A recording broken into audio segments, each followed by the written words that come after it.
खबर दिल्ली से, जहां स्पेशल ब्रांच ने रोहित गोदारा गैंग के 2 शूटर्स का एनकाउंटर किया है। ये विदेशों में बैठे गैंगस्टर्स के संपर्क में थे, दिल्ली, हरियाणा और राजस्थान में वारदात को अंजाम दे रहे थे। और जिस तरीके से इन दोनों के ऊपर कार्रवाई हुई, उसको देखकर साफ कहा जा सकता है कि दिल्ली में भी अब योगी आदित्यनाथ जैसा ही मॉडल हिट हो रहा है, क्योंकि दिल्ली में भी अपराधियों के खिलाफ ताबड़तोड़ एक्शन हो रहे हैं। कापसहेड़ा इलाके में दिल्ली पुलिस की स्पेशल ब्रांच की अपराधी आकाश और महिपाल से मुठभेड़ हुई। फिलहाल दोनों को इलाज के लिए अस्पताल में भर्ती कराया गया है। आकाश राजस्थान के श्रीगंगानगर का रहने वाला है।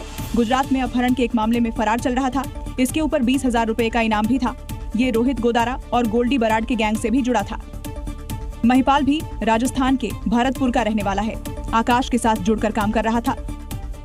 रोहित गोदारा और गोल्डी बराड दोनों कुख्यात गैंगस्टर हैं, जो बेरोजगार युवाओं को पैसों का लालच देकर अपराध की दुनिया में घसीटते हैं। हाल ही में इनके गुर्गों ने एक्ट्रेस दिशा पाटनी के घर पर फायरिंग की थी, जिसका योगी फोर्स ने इलाज किया। ठीक ऐसे ही दिल्ली पुलिस ने इनके गुर्गों का यहां इलाज किया।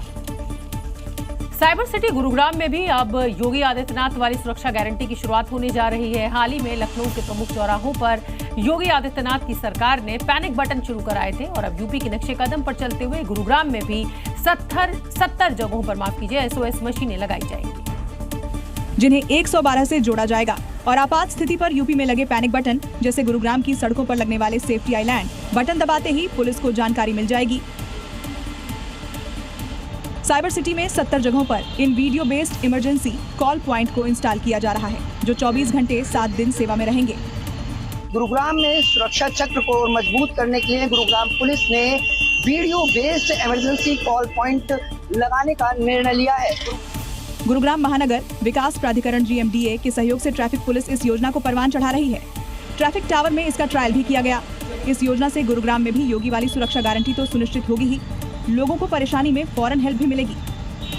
उत्तर प्रदेश के बहराइच में जहां भेड़िए का आतंक है, वहीं हरियाणा के गुरुग्राम में एक तेंदुआ शिकार की तलाश में घुस आया था। IMT मानेसर क्षेत्र के एक खाली प्लॉट में इस तेंदुए के नजर आने के बाद यहां हड़कंप मच गया और इससे पहले कि तेंदुआ किसी पर हमला करता, वन विभाग की टीम ने बड़ी मुश्किल के साथ इस पर काबू पाया।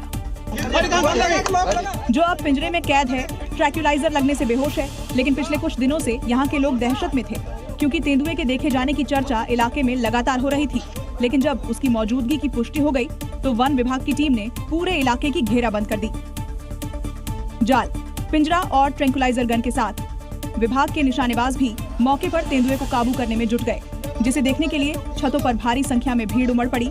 तेंदुए को दायरे में सीमित करने के लिए कई जगहों पर जाल भी लगाया गया और आखिर में उस पर काबू पा ही लिया गया, जिसके लिए विभाग की टीम करीब 8 घंटे तक मशक्कत करती रही। तेंदुए के बेहोश होते ही उसे पिंजरे में बंद कर दिया गया, जिसके बाद लोगों ने राहत की सांस ली। अभी तक आपने जबरन धर्मांतरण की खबरें सुनी होंगी, लेकिन उत्तर प्रदेश के बागपत में एक हिंदू युवक ने जागरण की परमिशन न मिलने से दुखी होकर इस्लाम धर्म अपना लिया और इसके बाद अब ये मामला सुर्खियों में बना हुआ है। और ये वही हिंदू शख्स सुशील शर्मा है, जिसने इस्लाम धर्म कबूल कर लिया। वजह सिर्फ इतनी थी कि उसे जागरण की परमिशन नहीं दी गई।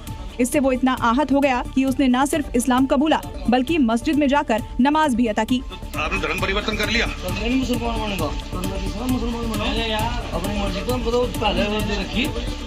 कानूनी तौर पर बनाओ नहीं बना।